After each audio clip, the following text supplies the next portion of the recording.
इस समिट में आप लोग अनेक विषयों पर चर्चा करने जा रहे हैं। अलग अलग सेक्टर से जुड़े ग्लोबल लीडर्स भी अपनी बात रखेंगे। साथियों, हम बीते 4-5 साल के कालखंड को देखें तो ज्यादातर चर्चाओं में एक बात कॉमन रही है और वो बात है चिंता, भविष्य को लेकर चिंता। कोरोना के समय चिंता रही कि ग्लोबल पैंडेमिक से कैसे निपटें। कोविड बढ़ा तो दुनिया भर की इकोनॉमी को लेकर चिंता होने लगी। कोरोना ने महंगाई पर चिंता बढ़ाई, बेरोजगारी पर चिंता बढ़ाई, क्लाइमेट चेंज को लेकर चिंता तो थी ही, फिर जो युद्ध शुरू हुए उनकी वजह से चर्चाओं में चिंता और बढ़ गई। ग्लोबल सप्लाई चेन बिखरने की चिंता, निर्दोष लोगों की जान जाने की चिंता, ये तनाव, ये टेंशन, ये कॉन्फ्लिक्ट्स, ये सब कुछ ग्लोबल समिट्स और सेमिनार्स के विषय बन गए। और आज जब चर्चा का केंद्र चिंता ही है, तब भारत में किस तरह का चिंतन हो रहा है, कितना बड़ा कॉन्ट्राडिक्शन है। यहां चर्चा हो रही है द इंडियन सेंचुरी, भारत की शताब्दी। दुनिया में मची उथल पुथल के बीच भारत उम्मीद की एक किरण बना है।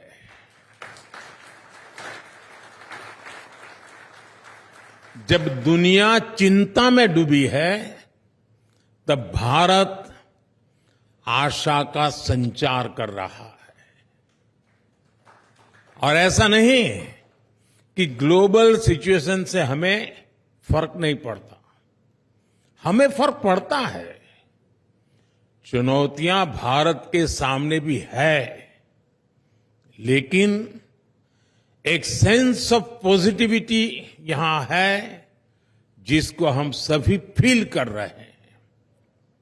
और इसलिए द इंडियन सेंचुरी की बात हो रही है। साथियों, आज भारत हर सेक्टर में, हर क्षेत्र में जिस तेजी से काम कर रहा है वो अभूतपूर्व है।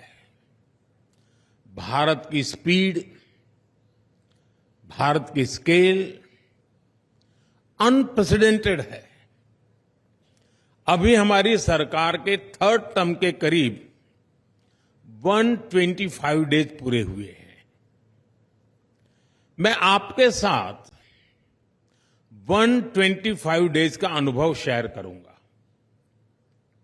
125 डेज में गरीबों के लिए 3 करोड़ नए पक्के घरों को मंजूरी मिली है।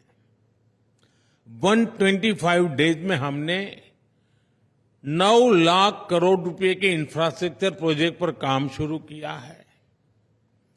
125 डेज में हमने 15 नई वंदे भारत ट्रेनें चलाई हैं। 8 नए एयरपोर्ट पे के काम शुभारंभ हुए हैं। इन्हीं 125 डेज में हमने युवाओं के लिए 2 लाख करोड़ रुपए का पैकेज दिया है।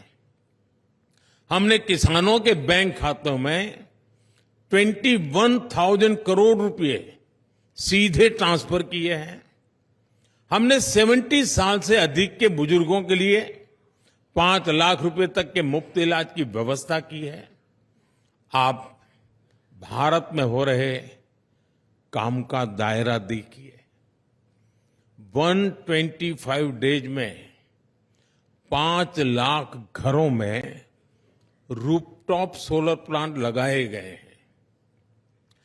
एक पेड़ मां के नाम अभियान के तहत 90 करोड़ से अधिक पेड़ लगाए गए हैं।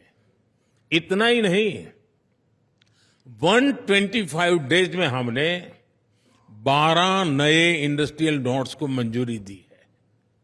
125 डेज में हमारे सेंसेक्स और निफ्टी में 6 से 7% की ग्रोथ हुई है। हमारा फॉरेक्स $650 बिलियन से बढ़कर $700 बिलियन के पार कर चुका है। भारत की उपलब्धियों की लिस्ट बहुत लंबी है और मैं सिर्फ 125 डेज की ही बात कर रहा हूं। आपको ये बात भी नोट करनी होगी कि इन 125 डेज में दुनिया भारत में किन विषयों पर चर्चा करने आई। 125 डेज में भारत में कौन से ग्लोबल इवेंट्स हुए। भारत में टेलीकॉम और डिजिटल फ्यूचर पर चर्चा करने के लिए इंटरनेशनल असेंबली हुई। भारत में ग्लोबल फिनटेक फेस्टिवल हुआ। भारत में ग्लोबल सेमीकंडक्टर इकोसिस्टम पर चर्चा हुई। रिन्यूएबल एनर्जी और सिविल एविएशन के फ्यूचर की इंटरनेशनल कॉन्फ्रेंस भारत में हुई। फ्रेंड्स, ये सिर्फ इवेंट्स की लिस्ट नहीं है, ये भारत के साथ जुड़ी होप की भी लिस्ट है। इससे भारत की दिशा और दुनिया की आशा, ये दोनों समझ आती है। ये वो विषय हैं जो आने वाले समय में दुनिया का भविष्य तय करेंगे और इन विषयों की चर्चा के लिए आज दुनिया भारत आ रही है। साथियों, आज भारत में इतना कुछ हो रहा है, हमारे तीसरे टर्म में जो गति भारत ने पकड़ी है, उसे देखकर बहुत सी रेटिंग एजेंसीज ने भारत का ग्रोथ फोरकास्ट और बढ़ा दिया है। यहां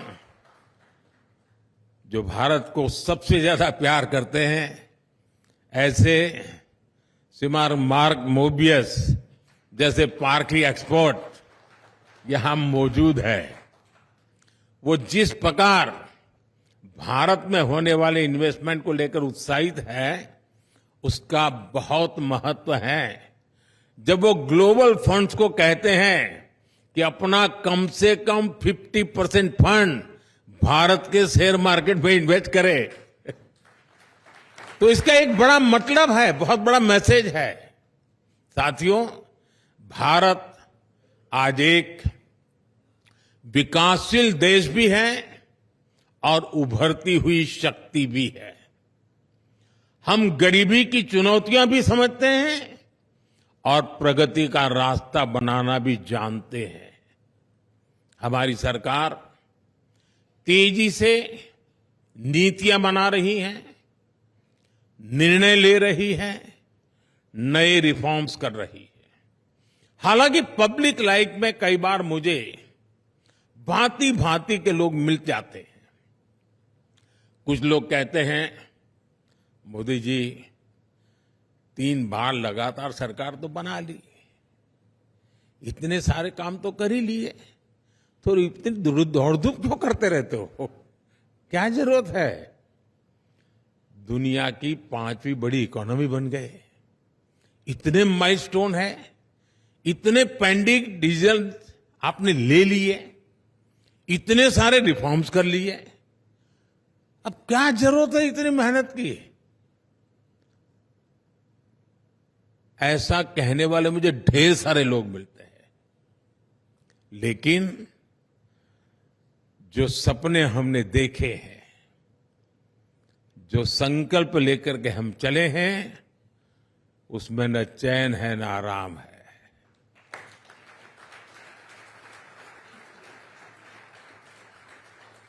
पिछले 10 साल में 25 करोड़ लोग गरीबी से बाहर निकले हैं। क्या इतना ही काफी है? नहीं है क्या? पिछले 10 सालों में करीब 12 करोड़ शौचालय बने हैं, 16 करोड़ लोगों को गैस कनेक्शन मिले हैं। क्या इतना ही काफी नहीं है? पिछले 10 साल में भारत में 350 से ज्यादा मेडिकल कॉलेज बने हैं, 15 से ज्यादा एम्स बने हैं। क्या इतना ही काफी नहीं है? पिछले 10 साल में भारत में 1.5 लाख से ज्यादा नए स्टार्टअप बने हैं। 8 करोड़ युवाओं ने मुद्रा लोन लेकर पहली बार अपना कुछ काम शुरू किया है। और सवाल तब हो गया, क्या इतना कम नहीं है? मेरा जवाब है नहीं, इतना पूरा नहीं है। आज भारत दुनिया के सबसे युवा देशों में से एक है। इस युवा देश का पोटेंशियल हमें आसमान की ऊंचाई पर पहुंचा सकता है, और इसके लिए हमें अभी बहुत कुछ करना है, बहुत तेजी से करना है। साथियों, आज भारत की सोच और अप्रोच में जो बदलाव आया है, उसे आप भी जरूर नोटिस कर रहे होंगे। आमतौर पर परंपरा रही है और स्वाभाविक भी है, उसको गलत मैं नहीं मानता हूं। हर सरकार पिछली सरकारों के काम से तुलना करती है, और वो एक मानदंड होता है कि भाई पहले क्या था, अब क्या हुआ, पहले कितना था, अब कितना हुआ, और इससे संतोष भी मान लेती है कि चलो पिछली सरकार से हमने बेहतर किया। ज्यादा से ज्यादा पिछले 10-15 साल से तुलना करनी होती है कि तब और अब में क्या अंतर आया, इसको ही अपनी उपलब्धि मान लेती है। हम भी कभी इस रास्ते पर चलते थे, बहुत स्वाभाविक था, लेकिन अब हमें वो रास्ता भी रास नहीं आ रहा है। अब हम बीते हुए कल और आज की तुलना करके आराम फरमाने वाले लोग नहीं है। अब सफलता का मापदंड सिर्फ ये नहीं है कि हमने क्या पाया, अब हमारा आगे का लक्ष्य है हमें कहां पहुंचना है। हम उस ओर देख रहे हैं। अब कहां तक पहुंचे, कितना बाकी है, कब तक पहुंचेंगे, यानी एक नया अप्रोच लेकर के मैं पूरी सरकारी मशीनरी के साथ काम ले रहा हूं। अब भारत फॉरवर्ड लुकिंग सोच के साथ आगे बढ़ रहा है। 2047 तक विकसित भारत का संकल्प भी इसी सोच को दिखाता है।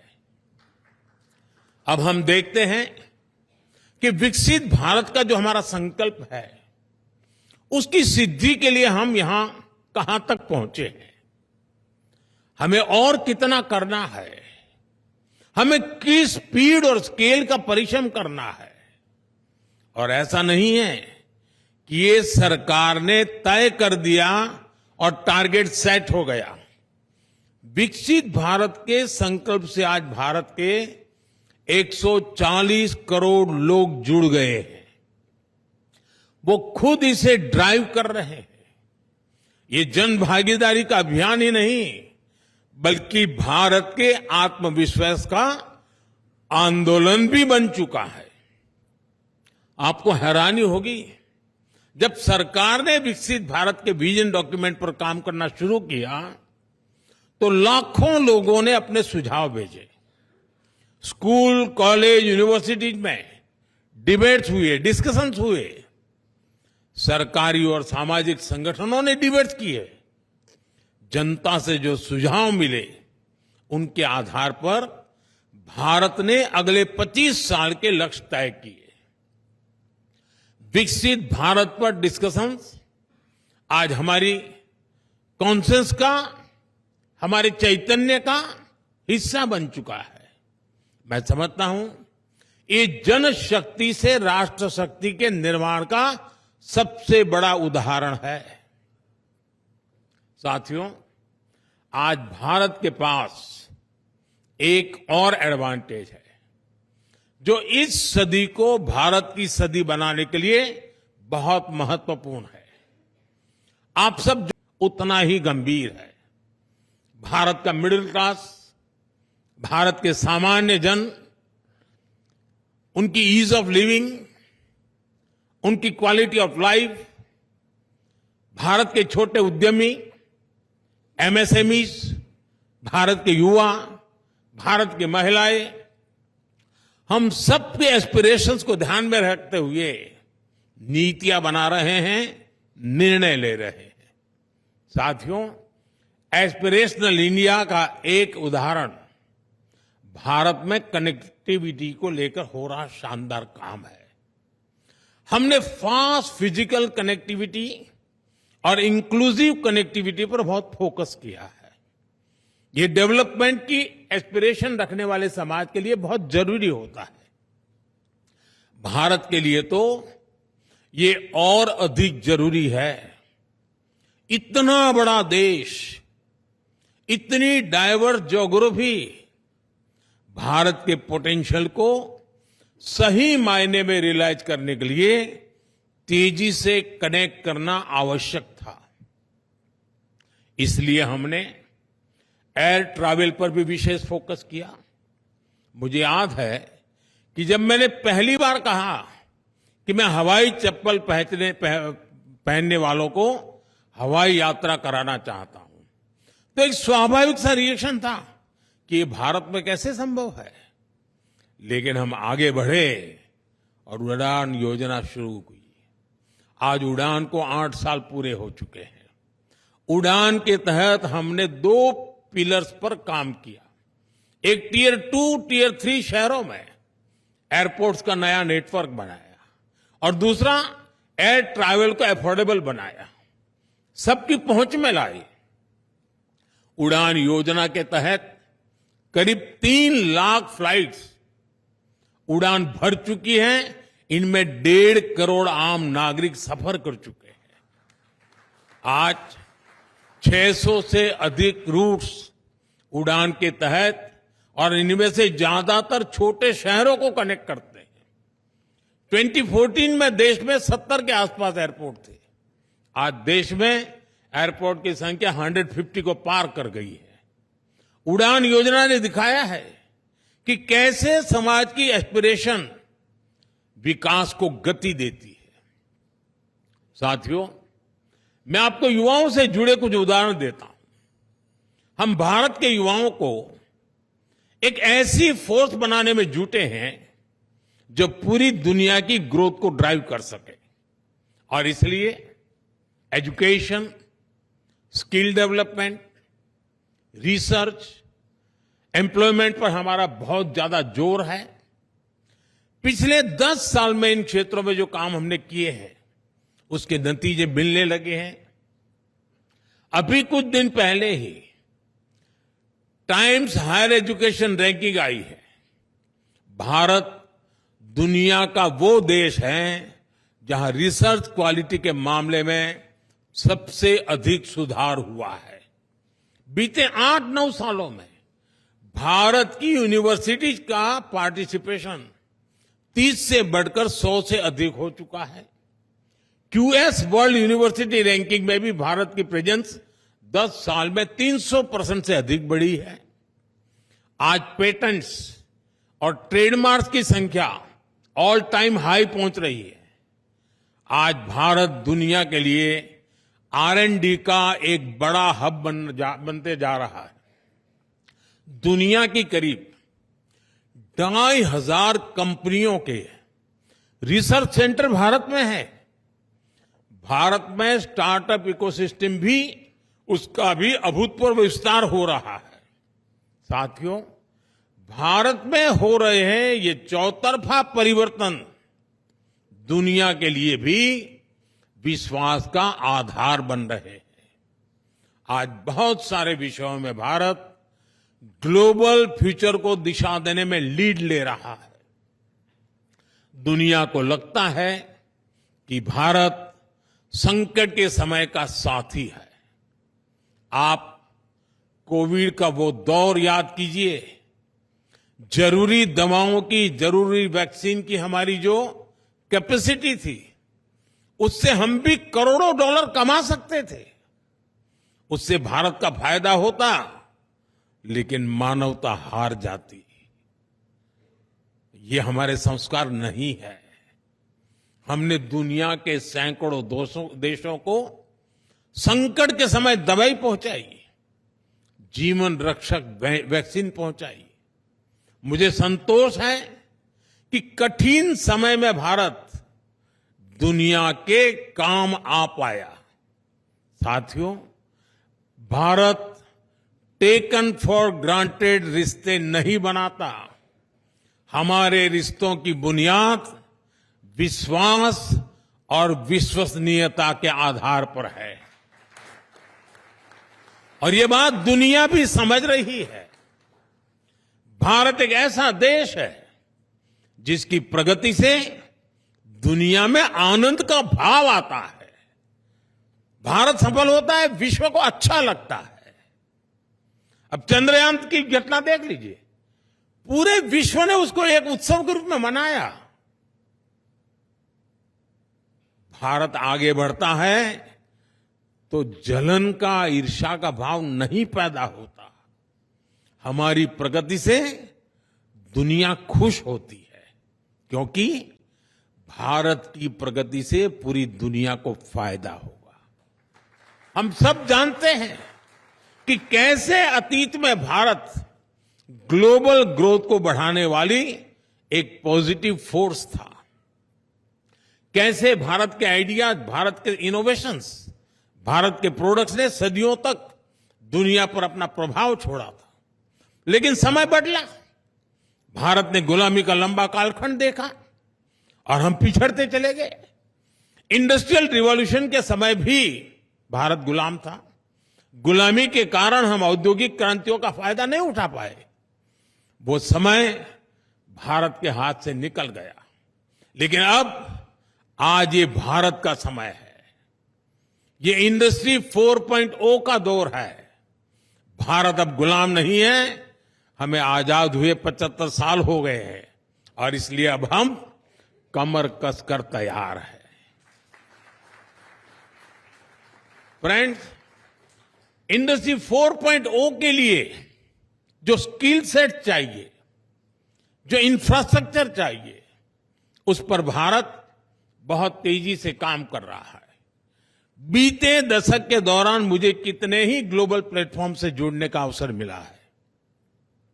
मैं दुनिया भर में G20 और G7 के सम्मेलनों का हिस्सा रहा हूं। 10 दिन पहले ही मैं आसियान समिट के लिए लाओस में था।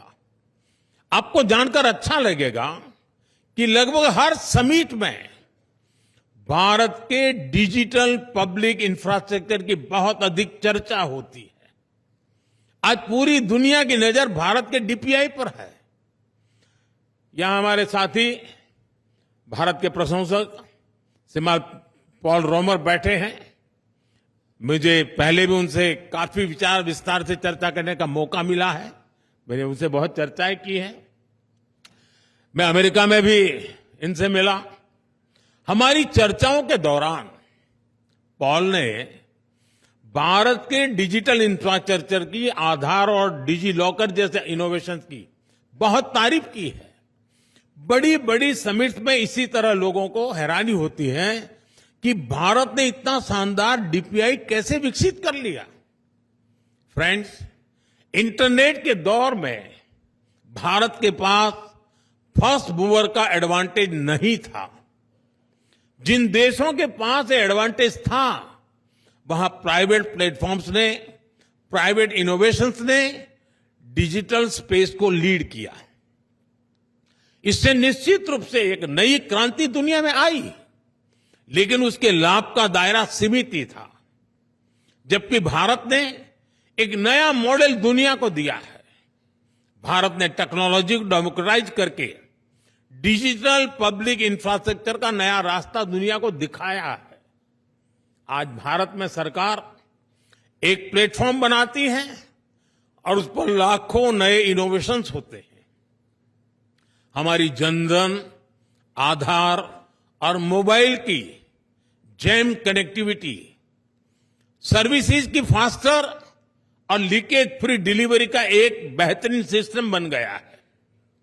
आप हमारा यूपीआई देखिए, इस पर फिनटेक का एक नया विस्तार भारत में हुआ है। यूपीआई के कारण आज हर रोज 500 मिलियन से ज्यादा के डिजिटल ट्रांजैक्शन हो रहे हैं और इसको ड्राइव करने वाले कोई कॉरपोरेट्स नहीं है, बल्कि हमारे छोटे दुकानदार हैं, स्ट्रीट वेंडर्स हैं। हमारा पीएम गतिशक्ति प्लेटफॉर्म एक और उदाहरण है। पीएम गतिशक्ति को हमने इंफ्रास्ट्रक्चर प्रोजेक्ट्स के निर्माण में जो साइलोज आते थे उसको दूर करने के लिए बनाया था। आज ये हमारे लॉजिस्टिक इकोसिस्टम को ट्रांसफॉर्म करने में मदद कर रहा है। ऐसे ही हमारा ओएनडीसी प्लेटफॉर्म है। ये ऑनलाइन रिटेल को ज्यादा डेमोक्रेटाइज, ज्यादा ट्रांसपेरेंट करने वाला इनोवेशन सिद्ध हो रहा है। भारत ने दिखाया है कि डिजिटल इनोवेशन और डेमोक्रेटिक वैल्यूज को एग्जिस्ट कर सकती है। भारत ने दिखाया है कि टेक्नोलॉजी इंक्लूजन, ट्रांसपेरेंसी और एम्पावरमेंट का टूल है, कंट्रोल और डिवीजन का नहीं। साथियों, 21वीं सदी का ये समय, ये मानव इतिहास का सबसे महत्वपूर्ण समय है। ऐसे में आज के युग की बड़ी जरूरतें हैं स्टेबिलिटी, सस्टेनेबिलिटी और सॉल्यूशंस। ये मानवता के बेहतर भविष्य के लिए सबसे जरूरी शर्तें हैं और भारत आज यही प्रयास कर रहा है। इसमें भारत की जनता का एक निष्ठ समर्थन है। 6 दशक में पहली बार देश के लोगों ने किसी सरकार को लगातार तीसरी बार अपना जनादेश दिया है। ये मैसेज स्टेबिलिटी का है। अभी हरियाणा में चुनाव हुए हैं। इन चुनावों में भी भारत की जनता ने स्टेबिलिटी के इस भाव को और मजबूती दी है। साथियों, क्लाइमेट चेंज का संकट आज पूरी मानवता का संकट बन गया है। इसमें भी भारत लीड लेने की कोशिश कर रहा है। ग्लोबल क्लाइमेट चेंज में हमारा कंट्रीब्यूशन न के बराबर है, फिर भी भारत में हमने ग्रीन ट्रांजिशन को अपनी ग्रोथ का फ्यूल बनाया है। आज सस्टेनेबिलिटी हमारी डेवलपमेंट प्लानिंग के कोर में है। आप हमारी पीएम सूर्यघर मुफ्त बिजली योजना को देख लें, खेतों में सोलर पंप लगाने की स्कीम को देख लें, हमारा ईवी रिवॉल्यूशन हो या इथेनॉल ब्लेंडिंग प्रोग्राम हो, बड़े बड़े विंड एनर्जी फार्म हो या एलईडी लाइट्स मूवमेंट हो, सोलर पावर्ड एयरपोर्ट्स हो या बायोगैस प्लांट्स पर फोकस हो। आप हमारा कोई भी प्रोग्राम, कोई भी स्कीम देख लीजिए, सभी में ग्रीन फ्यूचर को लेकर, ग्रीन जॉब्स को लेकर एक स्ट्रांग कमिटमेंट ही पाएंगे। साथियों, स्टेबिलिटी और सस्टेनेबिलिटी के साथ साथ भारत आज सॉल्यूशंस पर भी फोकस कर रहा है। बीते दशक में भारत ने ऐसे अनेक सॉल्यूशंस पर काम किया है जो ग्लोबल चैलेंजेस से निपटने के लिए जरूरी है। इंटरनेशनल सोलर अलायंस हो, कोalition फॉर डिजास्टर रेजिलिएंट इंफ्रास्ट्रक्चर हो, India middle east economic corridor हो, ग्लोबल बायोफ्यूल अलायंस हो योग हो, आयुर्वेद हो, मिशन लाइफ हो, मिशन मिलेट्स हो, भारत की तरफ से लिए गए सभी इनिशिएटिव्स दुनिया की चुनौतियों के समाधान देने वाले हैं। साथियों, मुझे खुशी है कि भारत का बढ़ता सामर्थ्य दुनिया की बेहतरी को सुनिश्चित कर सक रहा है। भारत जितना आगे बढ़ेगा, दुनिया को उतना ही फायदा होगा। हमारा प्रयास होगा भारत की सेंचुरी सिर्फ भारत की नहीं, बल्कि पूरी मानवता की जीत की सेंचुरी बने। एक ऐसी सदी जो सभी के टैलेंट से आगे बढ़े, एक ऐसी सदी जो सभी के इनोवेशन से समृद्ध हो, एक ऐसी सदी जहां गरीबी ना हो, एक ऐसी सदी जहां सबके पास आगे बढ़ने के अवसर हो, एक ऐसी सदी जिसमें भारत के प्रयासों से दुनिया में स्थिरता आए और विश्व शांति बढ़े। इसी भाव के साथ मुझे यहां निमंत्रित करने के लिए, अवसर देने के लिए मैं एनडीटीवी का फिर से आभार व्यक्त करता हूं और ये समिट सफल हो, इसके लिए मेरी तरफ से आपको ढेर सारी शुभकामनाएं हैं। बहुत बहुत धन्यवाद।